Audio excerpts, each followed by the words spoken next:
और खबरों की शुरुआत करेंगे इस वक्त की अहम खबर के साथ। कश्मीर के अनंतनाग में सुरक्षा बलों से आतंकियों की मुठभेड़ हो गई। ये मुठभेड़ अंदरवन इलाके में हुई। हालांकि इस मुठभेड़ के दौरान आतंकी मौके से फरार होने में कामयाब रहे। इसके बाद सुरक्षा बलों के जवान आतंकियों की तलाश में सरगर्मी से जुटे हैं। पूरे इलाके में सर्च ऑपरेशन जारी है। इधर आतंकियों के ठिकाने से सुरक्षा बलों ने खाने पीने का सामान, गैस सिलेंडर और कंबल भी बरामद किया है।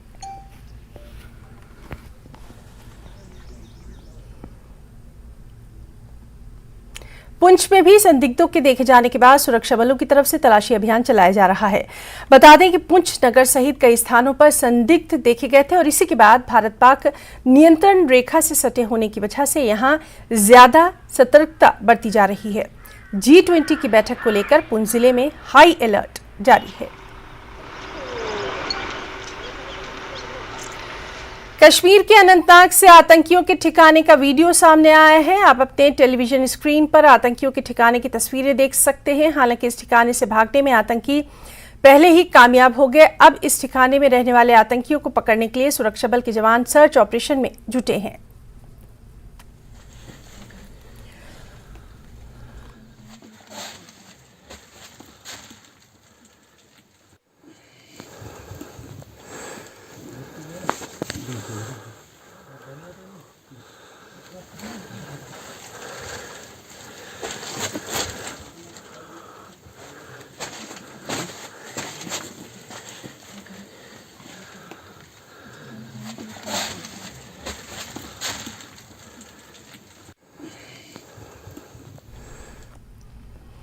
एक और अहम खबर, जम्मू कश्मीर के रामबन में राष्ट्रीय लोक अदालत का आयोजन किया गया, जिसमें मामलों के सौहार्दपूर्ण समाधान के लिए 6 बेंचों का गठन किया गया।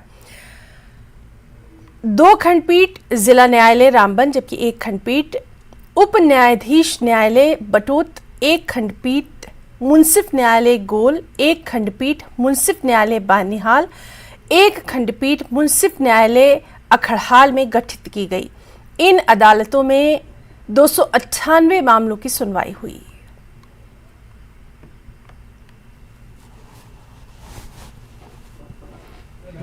आप थोड़े टाइम तक देखें, नहीं जाएंगे जब कोर्ट की कंडीशन हमने कोई हल ऐसा निकलना जो आगे भी जज बोलते ये वाला। हमारे 298 केसेस वर टेकन अप, जिसमें से 197 वर सेटल्ड और हमारा जो सेटलमेंट अमाउंट था that was around 1 crore 22 lakh and 52,000 के आसपास था। और इसमें प्री लिटिगेशन और पोस्ट लिटिगेशन दोनों मैटर्स थे। आम पब्लिक को एक तो ये होता है कि इसमें फास्ट सेटलमेंट होती है, और जैसे कुछ हमारे मैटर एक्सीडेंट जो क्लेम केसेस हैं वो जिनको ज़रूरत होती है उनको जल्दी उसमें कंपनसेशन मिलती है, उनसे उनका पैसा भी बचता है, टाइम भी बचता है। और जो हमारे क्रिमिनल मैटर्स हैं जो कंपाउंडेबल हैं, उसमें क्या होता है, एक जो 2 जिनके बीच में जो एक्यूज पार्टी और कंप्लेनेंट पार्टी है उनकी इसमें पीसफुली एम्बिकेबल सेटलमेंट हो जाती है, जिससे उनके रिलेशंस भी ठीक बने रहते हैं और उनको आगे परेशानी भी नहीं होती। जम्मू नगर निगम का एक नया अभियान गो ग्रीन जम्मू चलाया जा रहा है। इस अभियान का उद्देश्य क्षेत्र को पॉलिथीन मुक्त करना है। इस अभियान से मोबाइल ऐप के माध्यम से जोड़ा जा सकता है। इस ऐप पर नागरिक अपना नाम दर्ज करा सकते हैं। इसके लिए जिम्मेदार नागरिक को जम्मू नगर निगम के वेब पेज पर जाकर ऐप डाउनलोड करना है और फिर इस ऐप के जरिए जुड़ जाना है। उल्लेखनीय है कि जम्मू में पॉलिथीन के बढ़ते खतरे को देखते हुए इस खास अभियान की शुरुआत की गई।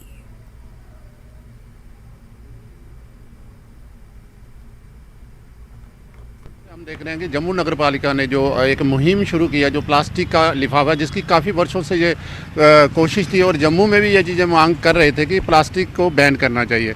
और अभी जैसा हम सुन रहे हैं कि अभी नगर पालिका ने जिस तरह से ये एक मुहिम और एक ऐप के जरिए लोगों को जोड़ने के लिए ये जो लाया है, ऐप लाया है, ताकि लोगों को इसके बारे में जानकारी ज़्यादा से ज़्यादा हो कि ये जो प्लास्टिक हम यूज़ करते हैं वो कितना घातक है। ये बढ़िया रहा है। और अगर आप देखें पिछले कुछ महीनों से देखें तो सभी लोग इस तरह से जागरूक हुए हैं। अब वो प्लास्टिक को लेकर लोग जानते हैं, केवल जम्मू कश्मीर में नहीं, अगर आप बाहर चले जाएं तो वहाँ के लोग भी जानते हैं कि प्लास्टिक कितना घातक हो सकता है। तो ये हमारे पॉलीथीन जहाँ पे जो पहले चलते थे तो म्यूनसिपलिटी के द्वारा वो वाले बंद कर रहे हैं।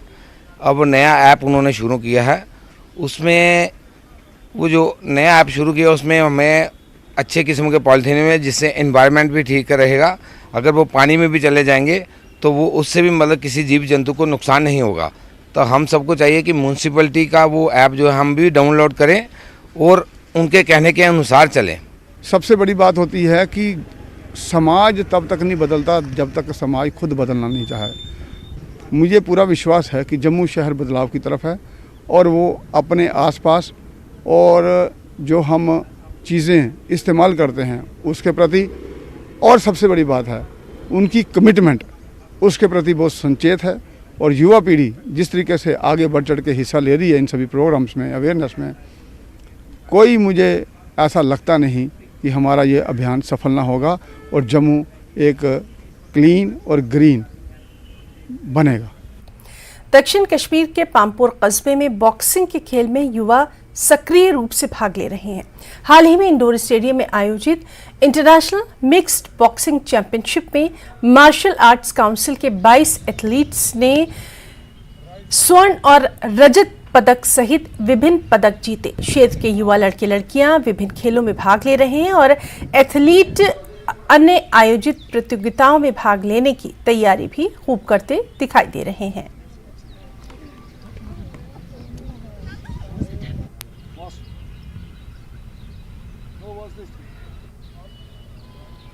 ये गोल्ड मुझे second world mix boxing championship में मिला है। मेरी फाइट गुजरात की एक लड़की के साथ थी और मैंने वहाँ अपने आप को रिप्रेजेंट किया और ख़ास तौर पर इंडिया को रिप्रेजेंट किया, अपना नाम रोशन किया, अपने इंडिया का नाम भी रोशन किया। वहाँ पे मैंने अल्हम्दुलिल्लाह गोल्ड मेडल लिया है और वहाँ पे बहुत सारी स्टेट्स आई थी, कंट्रीज़ आई थी, जैसे महाराष्ट्र आया था, नेपाल आया था, श्रीलंका आया था। उन्होंने भी बहुत अच्छे से मेडल जीते। तो हमने ये इंटरनेशनल खेला पोलो ग्राउंड में। ये हर कुछ मतलब जो हम इस लेवल पे है, इस सारा कुछ सजाद सर की वजह से है। It's all because of my parents support, specially my parents support and guidance of my Sajad sir. और हम इसकी वजह से यहाँ पे हमने गोल्ड मेडल जीता। इसने हमारे पे बहुत ज़्यादा प्रैक्टिस की। शो के मैंने गोल्ड निकाला है और हमने हमारा जो है हमारा इंटरनेशनल हुआ था शेर कश्मीर इंडोर। मैं बहुत खुश हूँ कि मैंने अपनी कंट्री का और मैं अपने माँ बाप का नाम रोशन किया है। मेरा नाम अनिका रियाज है। मैंने सेकंड मिक्स बॉक्सिंग में रिसेंटली सिल्वर जीता। मैं बहुत ज़्यादा थैंकफुल हूँ अपने पेरेंट्स के, जो मुझे बहुत सपोर्ट करते हैं, और अपने कोच का। हमने 25 मेडल हासिल किए। ये हमारा 100% रिजल्ट रहा इस चैम्पियनशिप में। और वर्ल्ड की बहुत सारी कंट्रीज़ यहाँ पे आई थी।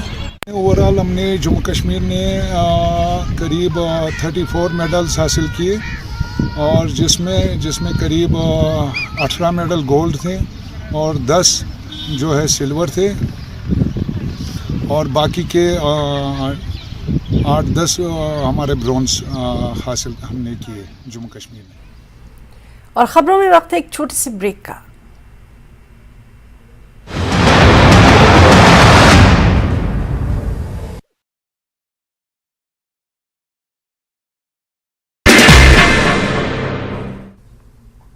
नमस्कार, धारवी रफ्तार भी में आपका बहुत स्वागत करते हैं। मैं हूं हिना जुबैर। शुरुआत करेंगे अहम खबरों से। जम्मू कश्मीर गृह विभाग का निर्देश, 607 नए पोस्ट क्रिएट करने का आदेश। पाकिस्तान से लगी सीमाओं के चलते फैसला, एंटी इन्फिल्ट्रेशन ग्रिड को किया जाएगा मजबूत।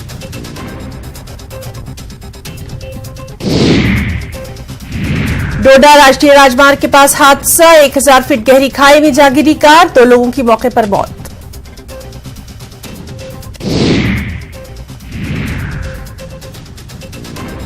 श्रीनगर के छताबल के वीर इलाके में भीषण आग, 3 रिहायशी घर।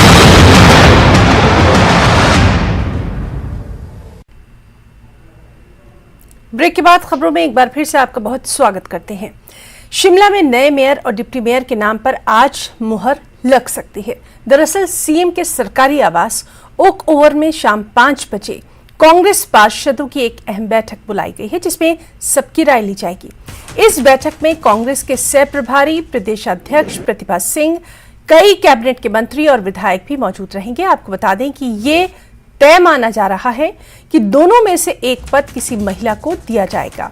मेयर पद के लिए जहां छोटा शिमला वार्ड से पार्षद सुरेंद्र चौहान रेस में सबसे आगे चल रहे हैं। वहीं सांगटी से कुलदीप ठाकुर और भट्टाकुफर वार्ड से नरेंद्र ठाकुर का नाम रेस में शामिल है। डिप्टी मेयर की अगर बात करें तो नाभा वार्ड से पार्षद सिमी नंदा का नाम सबसे आगे है। वहीं विकासनगर वार्ड से रचना भारद्वाज और राम बाजार से सुषमा कोठियाला के नामों की भी चर्चा है।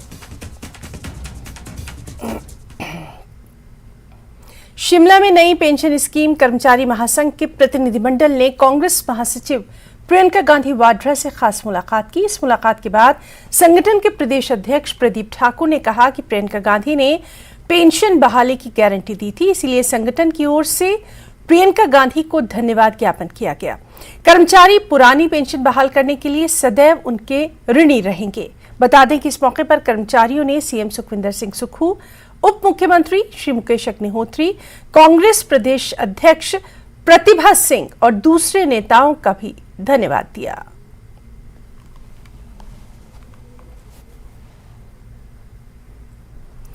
केंद्रीय मंत्री अनुराग ठाकुर का आज से 2 दिवसीय हमीरपुर दौरा है और इस दौरे में वो भोरंज के भुक्कड़ में जनता दरबार लगाएंगे, जन शिकायतों को सुनेंगे। वहीं पट्टा और पांडवी में उनका जनसभा का भी विशेष कार्यक्रम है। सोमवार को सुजानपुर विधानसभा क्षेत्र का भी वो दौरा करेंगे।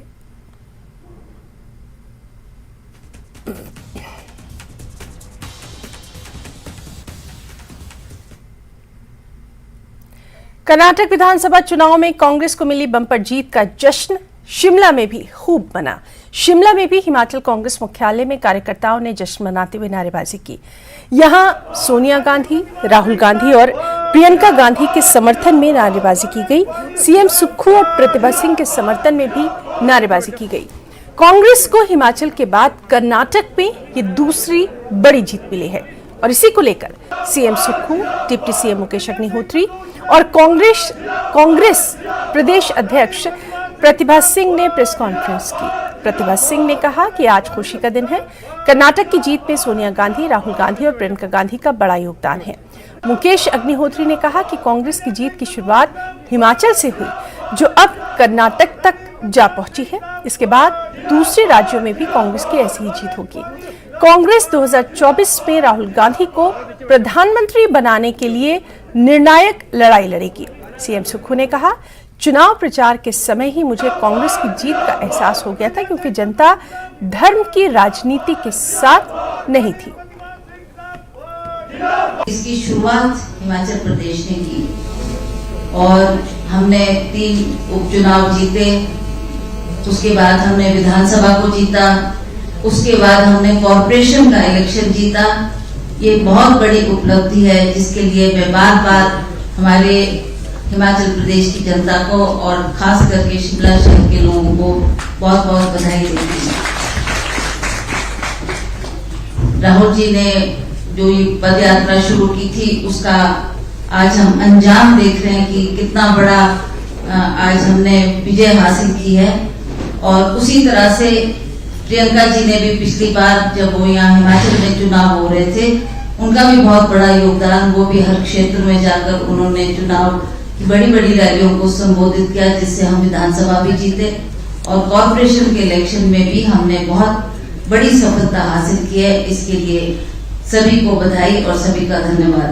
आज का दिन जो है एक ऐतिहासिक दिन है, जब हमने कर्नाटक जैसी स्टेट में कांग्रेस पार्टी ने अपना राज स्थापित किया है और एक बहुत बड़ी जीत है। 136 सीट के आसपास जो है कांग्रेस पार्टी पहुंच गई है और जो लोग ख्वाब देखते थे कांग्रेस मुक्त भारत बनाने की, उनको इस बात का एहसास हो गया होगा कि कांग्रेस पार्टी की जड़ें कितनी गहरी हैं। और कांग्रेस की जीत का जो सिलसिला है वो हिमाचल प्रदेश से शुरू हुआ और हिमाचल की फिजाएं जो हैं अब वो कर्नाटक तक पहुंच गई हैं। जब उन्होंने कर्नाटका के लोगों से बात की तो वो सब लोग दुखी नजर आ रहे थे। हमने कहा कि आपको क्या लगता है? सबने कहा कि हमारा मन बदलाव की ओर है। और प्रेस कॉन्फ्रेंस में मैं और सब लोगों से मिलकर जब और बात पूछी तो राजनीति धर्म के नाम से शुरू हो रही थी, लेकिन कर्नाटक के लोग जागरूक थे। उन्होंने कहा कि जब से ये भारतीय जनता पार्टी की सरकार आई है 40,000 सरकार में रोजगार के पद है, उनको भरा नहीं किया। श्रीमती सोनिया गांधी जी की और खड़गे साहब और राहुल जी वहां रैली में उपस्थित थे। उस समय जब शाम को वहां रैली हो रही थी तो लाखों की भीड़ वहां थी और हुगली के जिस स्टेशन पे हम गए वहां तकरीबन बीजेपी का गढ़ था और भारतीय जनता पार्टी के जो बीजेपी के मुख्यमंत्री के पद के उम्मीदवार थे उन्होंने पार्टी छोड़कर कांग्रेस को ज्वाइन किया था। श्रीमती सोनिया गांधी जी ने जो अंत में रहने की उसने कर्नाटक में कांग्रेस के पक्ष में मतों का रुझान बदल कर रख दिया है। कर्नाटक चुनाव में जीत की खुशी के बीच कांग्रेस महासचिव प्रियंका गांधी शनिवार को शिमला की सड़कों पर घूमने निकली। प्रियंका कांग्रेस दफ्तर से पैदल ही सड़क पर निकल पड़ी। इस दौरान मुख्यमंत्री सुक्खू समेत पूरी सरकार उनके साथ सड़क पर दिखी। सीएम, मंत्रियों और कांग्रेस की प्रदेश अध्यक्ष प्रतिभा सिंह के साथ चलते हुए प्रियंका गांधी शिमला के रिज मैदान पहुंची। यहां उन्हें देखने के लिए लोगों की भीड़ उमड़ पड़ी। लोग प्रियंका गांधी से मिलने को बेताब दिखाई दिए और प्रियंका भी लोगों से दिल खोलकर मिलती दिखाई दी। कई लोगों ने तो उनके साथ सेल्फी भी ली। और सबसे अहम बात यह कि इस पूरे सफर के दौरान प्रियंका कहीं भी असहज बिल्कुल नहीं दिखाई दी, बल्कि हंसते मुस्कुराते लोगों से मिलते हुए वो आगे बढ़ती रही और फिर इंडियन कॉफी हाउस में गई। कॉफी हाउस में कॉफी पीने के बाद उन्होंने कुछ दुकानदारों में खरीदारी भी की। प्रियंका गांधी हर जगह बेहद सहजता और सरलता के साथ, बेहद सादगी के साथ पेश आई।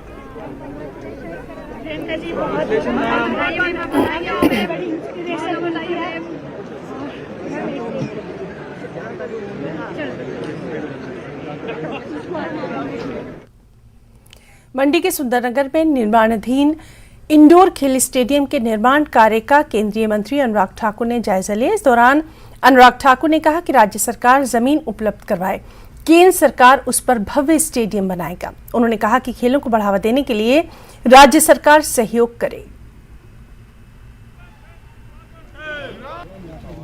हर राज्य की सरकार को केंद्र के साथ साथ अपने हिस्से का पैसा देना है, तो इसमें इनकी जिम्मेदारी है वो करना।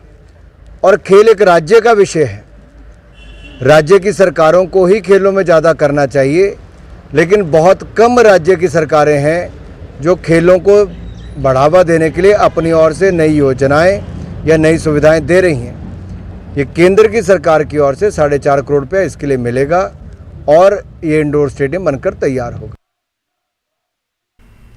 बिलासपुर के बरोटा में केंद्रीय मंत्री अनुराग ठाकुर ने 210 महिलाओं को beauty and wellness training certificate प्रदान किए।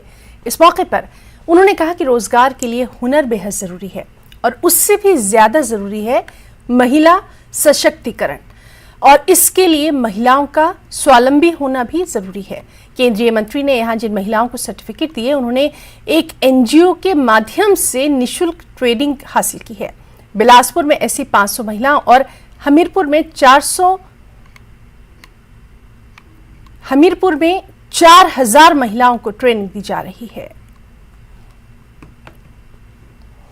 ज्योति शर्मा। देखिए, आप अगर किसी आदमी को प्रशिक्षित करते हैं तो आप एक व्यक्ति को प्रशिक्षित कर रहे हैं, और अगर एक महिला को प्रशिक्षित कर रहे हैं तो आप समाज को और देश को प्रशिक्षित कर रहे हैं। और कहीं ना कहीं महिलाएं आत्मनिर्भर हों, उनके लिए रोजगार स्वरोजगार के अवसर बढ़ें, आय के साधन बढ़ें, उस दिशा में एक कदम है। इससे उनके परिवार में, समाज में उनका मान सम्मान बढ़ता है। एक और जहां केंद्र की योजनाओं का लाभ मिला है, लेकिन दूसरी ओर संस्थाओं ने व्यक्तिगत रूप से प्रयास करके ये जो शुरुआत की है कि महिलाओं को अच्छी स्वास्थ्य की सुविधा भी मिले और इस तरह के प्रशिक्षण जहाँ पे ब्यूटिशियन का वेलनेस का कोर्स हो, उससे महिलाओं को अपने ही पंचायत में, अपने ही क्षेत्र में रोजगार के अवसर मिलते हैं। आईपीएल के 2 रोमांचक मुकाबलों के लिए सज धज कर तैयार हो चुका है धर्मशाला का HPCA क्रिकेट स्टेडियम। ये हसीन वादियों के बीच फर्स्ट क्लास क्रिकेट स्टेडियम दुनिया का सबसे ऊंचा स्टेडियम है। यहां होने वाले मुकाबलों का क्रिकेट प्रेमियों को बेसब्री से इंतजार है, जो 17-19 मई को खेला जाएगा। इसके लिए पंजाब किंग्स, दिल्ली कैपिटल्स और राजस्थान रॉयल्स की टीम यहां आने वाली है। तो आप देखिए ये स्पेशल रिपोर्ट। मुझे इजाजत दें, नमस्कार। आईपीएल मुकाबले के लिए सजा HPCA स्टेडियम। 17 और 19 मई को होगा महामुकाबला। ऑनलाइन बुक हुए ज्यादातर टिकट।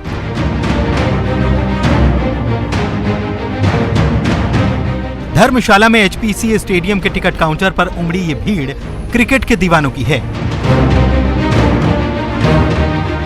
और जब मैच धर्मशाला के खूबसूरत HPCA स्टेडियम में हो तो उसे देखने के लिए दीवानगी और बढ़ जाती है। शुक्रवार को ऑफलाइन टिकटों की बिक्री शुरू होते ही खरीदने वालों की भीड़ उमड़ पड़ी। ज्यादातर लोग ये जानकर निराश हो गए कि सबसे सस्ता 750 रुपए वाला टिकट पहले ही ऑनलाइन बिक चुका है। लेकिन जिस पर खेल का रोमांच हावी हो, उसके लिए क्या सस्ता और क्या महंगा। बहुत ज़्यादा देखिए, ticket Himachal Pradesh cricket association का पार्ट नहीं है, वो किंग्स 11 पंजाब का, क्योंकि फ्रेंचाइजी वो हैं, उनका होम ग्राउंड है, तो ये उनके पार्ट पे होता है। लेकिन जहाँ तक हमारी जानकारी है कि मैक्सिमम महंगी से महंगी टिकटें भी जो है वो ऑनलाइन जो है वो बिक चुकी हैं। और अभी भी जो है, क्योंकि कैपेसिटी धर्मशाला स्टेडियम की मात्र 20-22 हज़ार है, तो लेकिन टिकटों को लेकर के जो है वो लोगों का बहुत क्रेज़ है।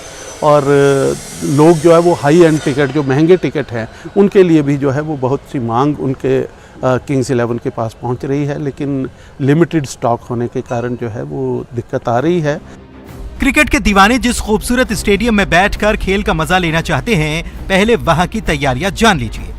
इस वक्त मैं हिमाचल प्रदेश क्रिकेट एसोसिएशन के खूबसूरत क्रिकेट स्टेडियम धर्मशाला में मौजूद हूं। मेरे पीछे आप देख सकते हैं कि आईपीएल के मैचों को लेकर ये क्रिकेट स्टेडियम जो है पूरी तरह से तैयार हो चुका है। आप इस वक्त जो हरियाली वाली ये जो फील्ड है उसको देख पा रहे होंगे, ये बरमूडा ग्रास है जो कि इस वक्त पूरी तरह से उग चुका है। और इसके साथ साथ जो है पूरी तरह से यहाँ पर जो है जो पिचेस हैं उनको भी ढक दिया गया है, ताकि जब मैचेस हों तो उस वक्त जो है ये पूरी तरह से सही सलामत जो अपना यहाँ पर काम हो सके। HPCA स्टेडियम में आईपीएल के 2 मुकाबले होंगे। 17 मई को पहला और 19 मई को दूसरा मैच होगा। 17 मई को पंजाब किंग्स और दिल्ली कैपिटल्स के बीच मुकाबला होगा। 19 मई को पंजाब किंग्स और राजस्थान रॉयल्स में भिड़ंत होगी। टीम्स आ जाएंगी, 14 तारीख से टीम्स जो है वो पहुंचनी शुरू हो जाएंगी। पंजाब 14 को आ जाएगी, 15 को दिल्ली की टीम पहुंच जाएगी, 16 को राजस्थान भी जो है वो यहाँ पे पहुंच जाएगी। तो उसी तरह पहुंचने के बाद जो है वो उनके प्रैक्टिस शेड्यूल यहाँ पे प्रैक्टिस भी करेंगे। और 17 मई को शाम 7:30 बजे से जो है वो मैच शुरू होगा। करीब 22,000 दर्शकों की क्षमता वाले स्टेडियम में मैच देखने के लिए ज्यादातर टिकट बुक हो चुकी है। 10,000 रुपए वाली सारी टिकटें बिक चुकी हैं। 25 लोगों की क्षमता वाला कॉर्पोरेट बॉक्स 2.5 लाख रुपए में बिका। 3700 रुपए वाले पवेलियन टेरेस की सारी टिकट बिक चुकी हैं। 3000 वाले VIP नॉर्थ जोन की सारी टिकटें बुक हो चुकी हैं। 750 और 1200 रुपए वाले टिकट ऑनलाइन बुक हो गए हैं। ऐसे में अब मारामारी सामान्य स्टैंड की टिकट के लिए मची है, क्योंकि सामान्य स्टैंड की टिकट के साथ भी इस स्टेडियम में बैठकर मैच देखना असामान्य बात ही तो है।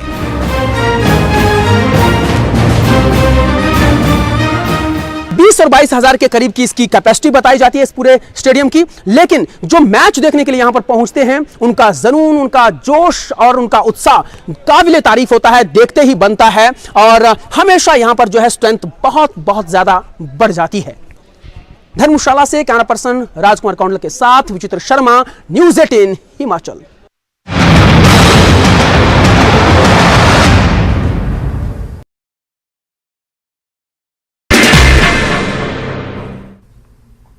नमस्कार, धारवी रफ्तार भी में आपका बहुत स्वागत करते हैं। मैं हूं हिना जुबैर। शुरुआत करेंगे अहम खबरों से। जम्मू कश्मीर गृह विभाग का निर्देश, 607 नए पोस्ट क्रिएट करने का आदेश। पाकिस्तान से लगी सीमाओं के चलते फैसला, एंटी इन्फिल्ट्रेशन ग्रिड को किया जाएगा मजबूत।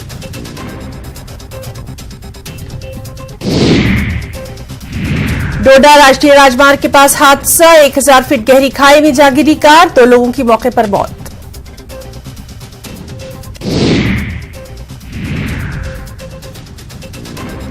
श्रीनगर के छताबल के वीर इलाके में भीषण आग, 3 रिहायशी घर जल।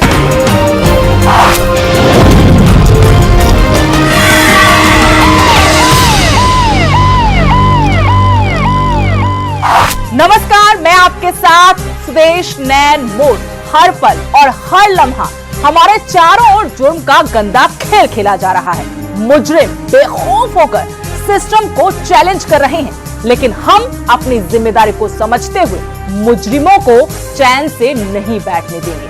आपको खबरदार करना हमारा फर्ज है, इसलिए हम हर पल जुर्म पर नजर रख रहे हैं। हम कर रहे हैं आपके लिए तफ्तीश।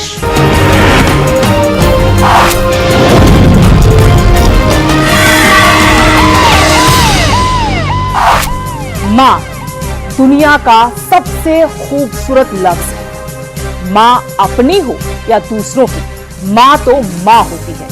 वही जिसके पैरों तले जन्नत बताई जाती है, वही मां जिसकी ममता की मिसाल ऊपर वाला तक देता है, वही मां जिसकी एक आहट रोते बिलखते बच्चों में एक उम्मीद भर देती है, वही मां जो अपने बच्चों के सीने से लगते ही दुनिया का हर दुख दर्द भूल जाती है। लेकिन अभी आपको हम आज की इस तफ्तीश में जो कुछ भी दिखाएंगे वो बिल्कुल इन सब बातों के उलट है। यहाँ ना तो मां की ममता है और न ही बच्चे के लिए ममता की कोई तड़प। आज की तफ्तीश उस मां की कहानी है जिसने ऐसा कुछ किया जिसे करने के लिए पत्थर दिल और बेजान जिस्म दोनों बहुत जरूरी है। एक मां ने वो काम किया है जिसे जानवर भी नहीं कर सकते, अपनी औलाद का कत्ल। देखिए ममता के कोमल और पवित्र एहसास को बदनाम करते कत्ल की ये तफ्तीश।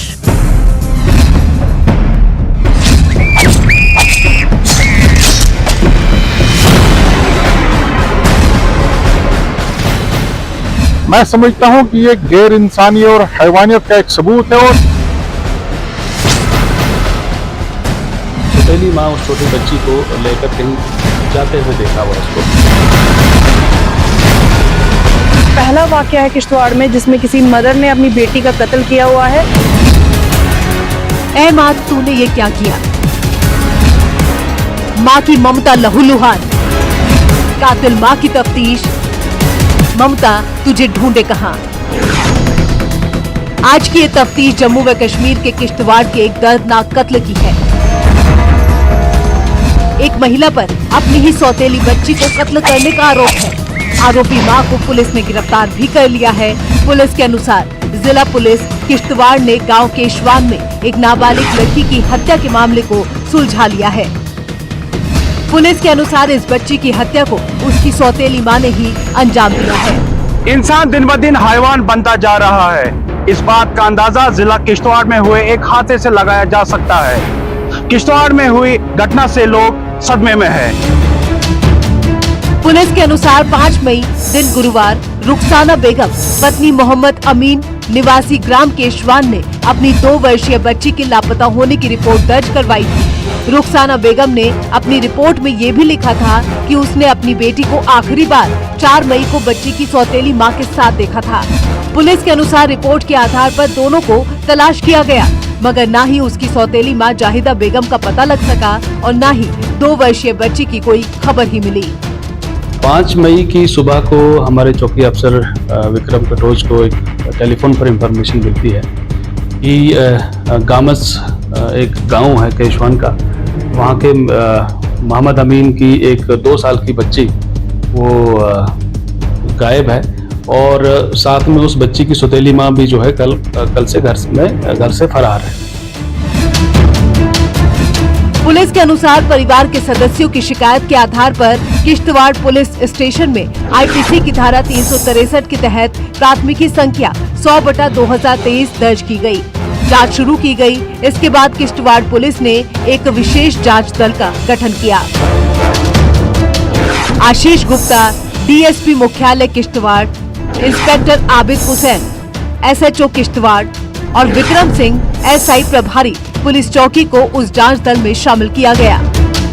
डीएसपी हेडक्वार्टर्स आशीष गुप्ता की क़यादत में जो है उस एरिया में सर्च ऑपरेशन इसके लिए लॉन्च कर दी गई। यहाँ से पार्टीज मूव हो गई कैशवान के इलाके में, और वहाँ पर जो चश्मदीद थे जो गांव के और फैमिली मेंबर्स की क्वेश्चनिंग से पता चला कि लास्ट कल के दिन में 4 मई के दिन सौतेली माँ उस छोटी बच्ची को लेकर कहीं जाते हुए देखा हुआ उसको।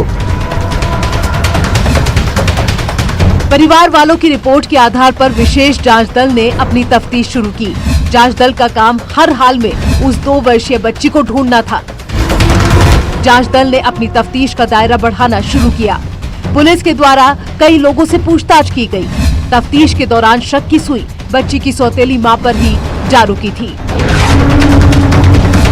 तफ्तीश के दौरान पुलिस का शक यकीन में बदल गया कि उस बच्ची की हत्या उसकी सौतेली मां ने ही की होगी।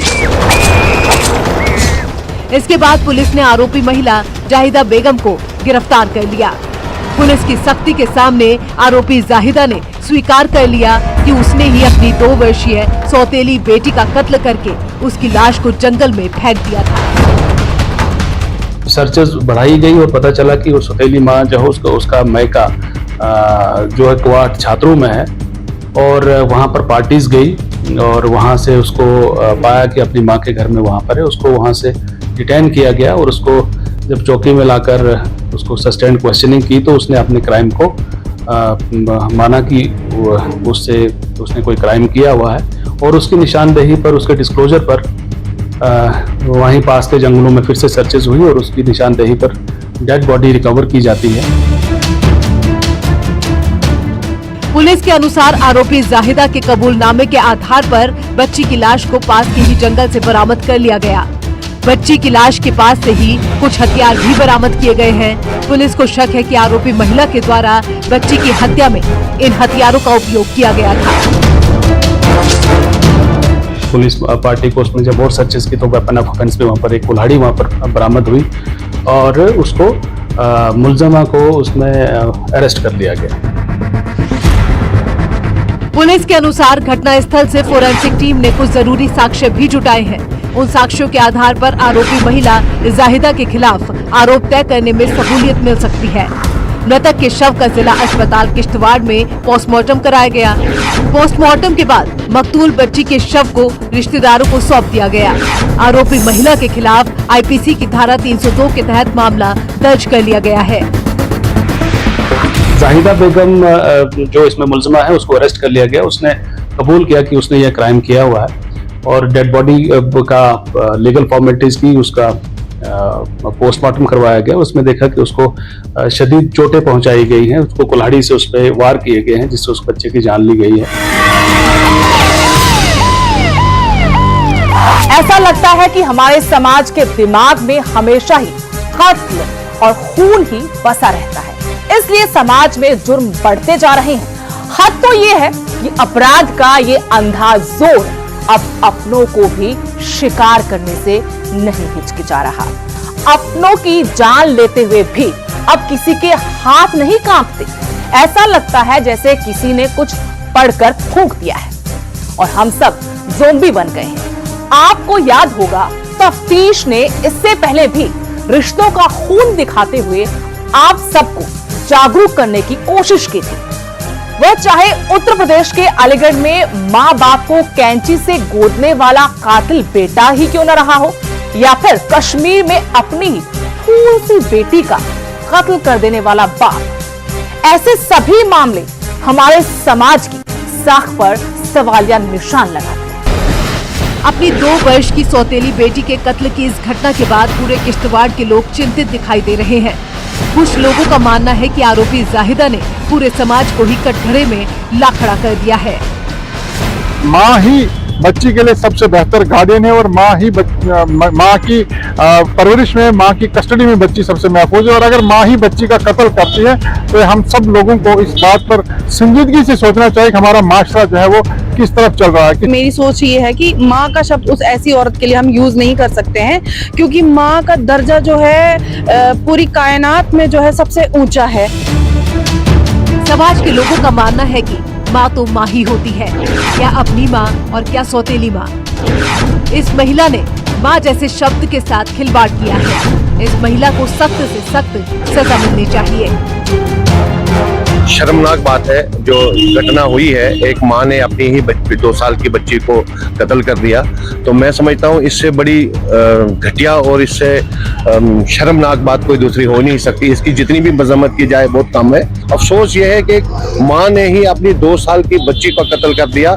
तो इससे बड़ी घटिया किस्म की सोच और घटिया किस्म की हरकत कभी नहीं हो सकती। कुछ सामाजिक कार्यकर्ता भी आरोपी महिला को सख्त सजा देने के पक्ष में हैं। उनका मानना है कि आरोपी महिला उस मकतूल बच्ची की सगी माँ नहीं थी। लेकिन क्या ये भी सच नहीं है कि आरोपी महिला के अंदर भी एक ममता से भरा दिल था? आखिर कोई महिला एक 2 साल की बच्ची की हत्या कैसे कर सकती है? आरोपी महिला के घृणित कार्य के बारे में पुलिस को सोचना चाहिए और उस महिला को कानून से सख्त सजा दिलवानी चाहिए। पहला वाकया है किश्तवाड़ में जिसमें किसी मदर ने अपनी बेटी का कत्ल किया हुआ है, तो मैं चाहती हूँ उसको इसी टाइम में है जो कर्ब किया जाए, ताकि और एक मिसाल बने कि अगर दोबारा कोई ऐसे करने की कोशिश करे या ऐसी सोच भी अपने दिमाग में लाए तो उनको ऐसी सख्त से सख्त सजा मिलनी चाहिए, ताकि दोबारा किसी की हिम्मत न हो ऐसा कोई स्टेप उठाने के लिए। हालात क्या थे, वजूहात क्या थे, क्यों एक मासूम बच्ची का कत्ल एक माँ ने किया, और इस वाकये में मुलविस होने वाली इस खातून के खिलाफ सख्त कार्रवाई हो, उसे सख्त से सख्त सजा दी जाए। हम सब लोगों को इसकी कड़ी से कड़ी निंदा करनी चाहिए और एडमिनिस्ट्रेशन को, खासकर पुलिस को मैं यहाँ बताना चाहूंगा कि इसके सही तौर पे इसकी तहकीकात की जानी चाहिए।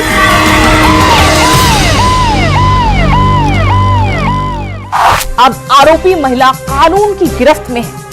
समय और कानून ये तय करेगा कि महिला के साथ क्या होना चाहिए।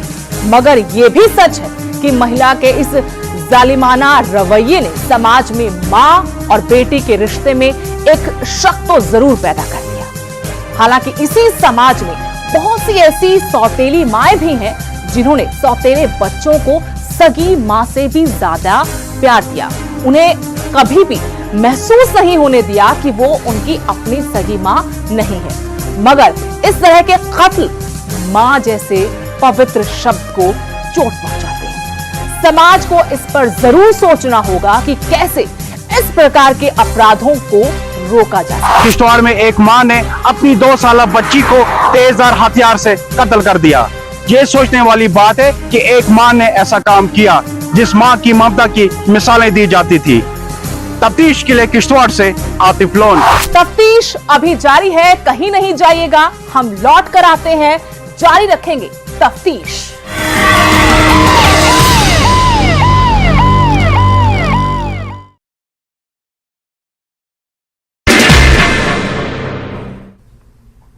नमस्कार, धारवी रफ्तार भी में आपका बहुत स्वागत करते हैं। मैं हूं हिना जुबैर। शुरुआत करेंगे अहम खबरों से।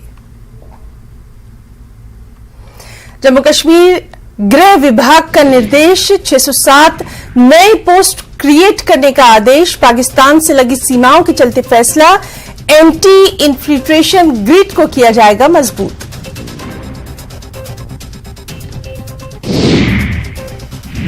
डोडा राष्ट्रीय राजमार्ग के पास हादसा, 1000 फीट गहरी खाई में जा गिरी कार, 2 लोगों की मौके पर मौत।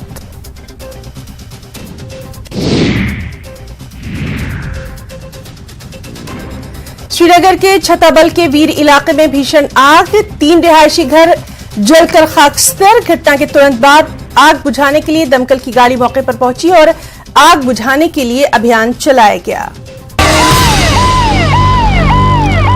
Welcome back. हिमाचल प्रदेश अपनी साफ सुथरी स्वच्छ संस्कृति के लिए पूरी दुनिया में एक अलग पहचान रखता है, लेकिन उसी देवभूमि के सीमावर्ती राज्यों से कुछ शरारती अपवित्र तत्व इसकी छवि को बिगाड़ने का प्रयास करते रहते हैं। अगर एक रिपोर्ट की माने तो देवभूमि से सटे राज्यों से आकर लोग वेश्यावृत्ति जैसे गंदे धंधे को चला रहे हैं। यह भी सच है कि वेश्यावृत्ति जैसे गोरख धंधे में देवभूमि हिमाचल के लोगों का प्रत्यक्ष रूप से कोई संबंध नहीं होता।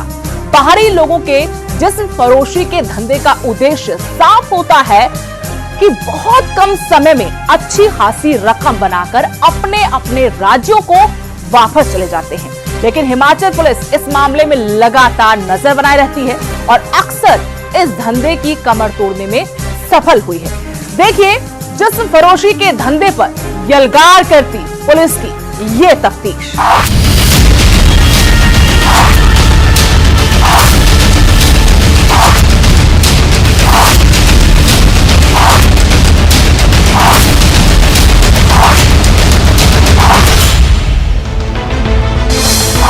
हिमाचल की स्वच्छ छवि से कोई समझौता नहीं। पुलिस की है भरपूर नजर। वेश्यावृत्ति के खिलाफ पुलिस का एक्शन। हिमाचल से सटे राज्यों से आकर जिस्म फरोशी का धंधा करने वाले दलालों में इस समय भगदड़ है। ये दलाल इस पाप के धंधे से खूब मोटी कमाई करते हैं, लेकिन इस गोरख धंधे से साफ सुथरी छवि और जीवन के आदि हिमाचल की भी मुफ्त में बदनामी होती है। हिमाचली लोग इस प्रकार के धंधों का हमेशा से विरोध करते रहे हैं और करते रहेंगे। हिमाचल प्रदेश जो देवभूमि है, आज हम उसी की बात करते हैं। हिमाचल प्रदेश का जो बाउंड्री एरिया है, वहाँ पर बाहरी राज्य से कुछ लोग वेश्यावृत्ति का धंधा चला रहे हैं। देवभूमि हिमाचल में जिस तरह बाहर से आकर लोग जो है अपवित्रता फैला रहे हैं और वेश्यावृत्ति का जो गोरख धंधा यहाँ आकर कर रहे हैं, ये बहुत ही निंदनीय बात है। अभी बिल्कुल ताजा मामला हिमाचल के नूरपुर का है। पुलिस के द्वारा नूरपुर के एक होटल में छापा मारकर कुछ वेश्यावृत्ति में संलिप्त लोगों को गिरफ्तार किया। पुलिस थाना डमटाल के तहत गांव भद्रोया में पुलिस ने वेश्यावृत्ति के आरोप में होटल मैनेजर और एक युवती को हिरासत में लिया। देखिए, हमारे पास जो इनपुट है यहाँ पे जो होटल्स है, कुछ होटल्स के बारे में ये भी इनपुट है कि वहाँ पे प्रोस्टिट्यूशन का जो इलीगल बिजनेस है वो चल रहा है। तो उसके ऊपर हमारी भी इनपुट्स हमारे पास हमने मैच्योर करी और पिछले 15 डेज में, लास्ट 15 डेज में हमने 2 प्रोस्टिट्यूशन की रेड्स करी, जिसमें प्री ट्रैक प्रोसीडिंग्स करके और हमने रंगे हाथों वहाँ पे वेश्यावृत्ति का धंधा को करते हुए पाया गया लोगों को। और जिस दौरान 2 केसेस भी रजिस्टर हुए और एक राजा का तालाब में केस रजिस्टर हुआ और दूसरा भद्रवाह के एरिया में केस रजिस्टर हुआ है, जिसमें जो पिंप थे, जो दलाल थे, उनको उसमें अरेस्ट कर लिया गया। 41 की नोटिस दिया गया उनको और उनसे जो अमाउंट था रिकवर हुआ, पैसा रिकवर हुआ उनसे, उनके होटल से जो हमारे विक्टिम्स थे, जो लेडी विक्टिम्स थे जो इस धंधे में उन्होंने लगाई हुई थी, तो उनको भी वहाँ से रिकवर करके फिर वहाँ से आगे की प्रोसीडिंग्स करेगी। पुलिस के अनुसार होटल मैनेजर को भारतीय दंड संहिता की विभिन्न धाराओं के तहत मामला दर्ज कर गिरफ्तार किया गया है। अब मैनेजर की गिरफ्तारी के बाद पुलिस आगे की तफ्तीश में जुट गई है। जिस तरह हिमाचल में ये बातें जो सुनी जा रही हैं और जो सामने आ रही हैं, ये देवभूमि के लिए बहुत ही निंदनीय बात है। पुलिस के द्वारा सूत्रों से मिली जानकारी के आधार पर होटल पर दबिश दी गई थी। जब पुलिस होटल पहुंची और गुप्त सूचना के आधार पर कमरों की तलाशी ली गई, तो पुलिस को मिली जानकारी बिल्कुल पक्की निकली। पुलिस ने जब होटल के कमरों की हालत अपनी आंखों से देखी, तो उनका शक यकीन में बदल गया। पुलिस ने रंगे हाथों एक व्यक्ति को गिरफ्तार कर लिया। उस व्यक्ति के साथ एक महिला भी आपत्तिजनक हालत में थी। पुलिस ने इस व्यक्ति को गिरफ्तार करके सलाखों के पीछे धकेल दिया है। देखिए, अब ये आइडेंटिफाई करना कौन लोग हैं वो बड़ा मुश्किल हो जाता है, लेकिन जो हमारे पास अभी तक इन्फॉर्मेशन आई है, क्योंकि हमारे 2 केसेस अभी रजिस्टर हुए हैं, तो एक केस में जो मैनेजर ऑफ द होटल था वो पानीपत का रहने वाला था, जो अभी भदरवा में केस रजिस्टर हुआ। और जो दूसरा केस था उसमें चंबा के 2 बंदे रहने वाले थे, चुवाड़ी के, और एक जो था तहसील नूरपुर का ही था। तो ये बोला जा सकता है कि इनसाइडर्स भी और आउटसाइडर्स दोनों इस धंधे में लिप्त है। पुलिस उस समय सन्न हो गई जब वही दूसरे कमरे में मौजूद होटल के मैनेजर अरुण कुमार निवासी सनौली खुर्द तहसील वापोली जिला पानीपत भी एक लड़की के साथ आपत्तिजनक हालत में पकड़ा गया। पुलिस द्वारा किए जा रहे सर्च ऑपरेशन में होटल के मैनेजर से कुछ नकदी भी बरामद की गई है। पुलिस के अनुसार होटल मैनेजर के साथ एक महिला को गिरफ्तार कर आगे की तफ्तीश की जा रही है। हमारे पास जो इनपुट्स हैं उसमें हिमाचल के भी लोग इसमें हैं और बाहरी प्रदेश से जो लोग हैं वो भी इसमें हैं। दूसरा जो इसमें लेडीज रिकवर हुई है वो जनरली बाहर की ही होती है। तो हमने 3 लेडीज को रिकवर करा, जो एक रूपनगर की थी, पंजाब की, एक बिहार की थी और एक लुधियाना की थी, जिनका एज 26 से 28 साल के बीच में। देवभूमि हिमाचल में बढ़ रहे वेश्यावृत्ति के धंधे से आम लोगों में भी काफी गुस्सा है। कुछ लोगों का कहना है कि हिमाचल जैसे पवित्र प्रदेश को बाहरी राज्यों के लोग बदनाम करने का भरसक प्रयास कर रहे हैं। अभी हाल ही में नूरपुर जिला की पुलिस ने ठोस कदम उठाते हुए ऐसे लोगों को मौके पर पकड़ा और उन पर जो है उचित कार्रवाई की। लोगों का ये भी मानना है कि हिमाचल प्रदेश देवभूमि स्वच्छ संस्कृति के लिए विश्व पटल पर जानी जाती है, लेकिन सीमावर्ती बाहरी राज्यों से कुछ चरित्रहीन तत्व हिमाचल प्रदेश की छवि को बट्टा लगाने का प्रयास कर रहे हैं। हिमाचल प्रदेश जो देवभूमि है उसकी संस्कृति के लिए हिमाचल प्रदेश जो विश्व स्तर पर मशहूर है, और उसके लिए हिमाचल प्रदेश का जो हमारा सीमांकन इलाका है, जिसमें सीमावर्ती इलाका, जिसमें पंजाब और हरियाणा या अदर स्टेट्स का इलाका लगता है, तो इसलिए यहाँ पर हिमाचल प्रदेश की जो संस्कृति है उसको दूषित करने में बाहर के लोग जो हैं वो वैश्यवृत्ति का धंधा करते हैं, जिससे हिमाचल प्रदेश की साथ को धक्का लगना जरूरी है। उसके लिए हमारी जो सरकार है वो प्रयासरत है। हिमाचल की जनता पुलिस की त्वरित कार्रवाई से खुश है। लोगों का कहना है कि वो हिमाचल पुलिस का शुक्रिया अदा करते हैं कि जिला पुलिस के अथक प्रयासों से हिमाचल में वेश्यावृत्ति जैसे धंधों को जड़ें जमाने का अवसर नहीं मिल पा रहा है और इस धंधे पर एक प्रकार से अंकुश सा लग गया है, जिसके लिए नूरपुर जिला पुलिस की प्रशंसा होनी चाहिए। जनता का मानना है कि जो शरारती तत्व हिमाचल देवभूमि की छवि को बिगाड़ने का प्रयास कर रहे हैं, उनके ऊपर सख्त से सख्त कार्रवाई होनी चाहिए। पुलिस द्वारा समय समय पर इसको लेकर कार्रवाई भी की जाती है, लेकिन ये जो लोग हैं ये कार्रवाई होने के बावजूद भी मानते नहीं हैं और देवभूमि में आकर इस तरह की जो अश्लीलता फैला रहे हैं, उसको लेकर सरकार को भी कोई गंभीर कदम उठाने पड़ेंगे और यहाँ तक कि पुलिस को जो है फ्री हैंड भी करना पड़ेगा।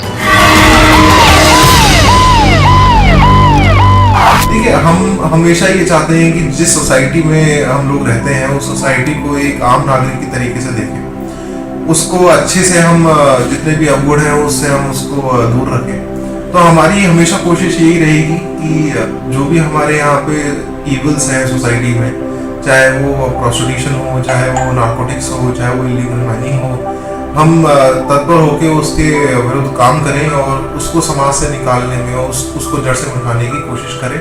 और हम किसी हद तक सफल हो रहे हैं और आगे भी हमारा जो प्रयास है वो हमेशा ऐसे ही रहेगा और इसकी जो डिग्री है वो बढ़ती जाएगी। नूरपुर में जो हमारे यहाँ की जो पुलिस है उन्होंने काफी प्रयास करके इसके ऊपर कंट्रोल किया है। अभी हाल ही में पीछे जो होटलों में जो ऐसा वेश्यावृत्ति का धंधा था उनके ऊपर अंकुश लगाया है।